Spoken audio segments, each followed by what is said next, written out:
I've opened up the planet video we created in After Effects some weeks ago, and now I'm going to import the video of the lander we just made in Maya. Going to File, Import, or Command-I, or Control-I on the keyboard. I'll select the file, I'll open it, and I'm going to drag it onto my screen. I'm going to zoom in on this because I want to get rid of the green screen, but I also have in the lower left-hand corner this vertice from Maya as well, and I want to remove that. I'll start by going to the pen tool inside of After Effects. And if that file with the lander is selected now, I can go in and I can click and drag points around this. And when I come back to where I started and click, it will get rid of the background that's outside of that selection.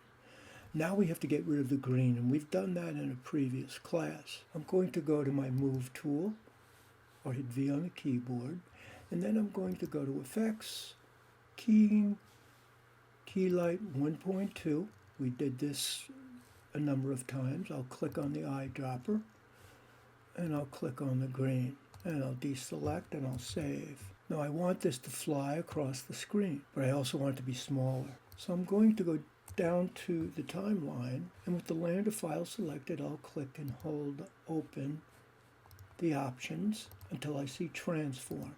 Under Transform, we have the options for scale, position, rotation, opacity. I want to scale it down. I'm simply going to drag over the number 100 for scale, and if I drag to the left, you'll see the number reduces and the ship gets smaller. This is pretty subjective on how small it's going to be, but I'm going to make mine about 45, and then I'll leave that open for a moment. I'll put my playback head at the beginning of the timeline. I'll drag my lander off the screen on the right. We have to drop a keyframe for this. Inside of After Effects, you'll see that each of these terms is preceded by a stopwatch. I'll click inside the watch. Now I'll drag my playback head to the end of the movie, which is approximately 8 seconds, and then I'll drag the ship across to the other side. So if I was to drag through the timeline now, I've got my ship flying across the screen. Now I want this video to be kind of an homage to E.T. So I'm going to silhouette it so that it's just black. With the clip selected, I'm going to go to Effect, Perspective, Drop Shadow.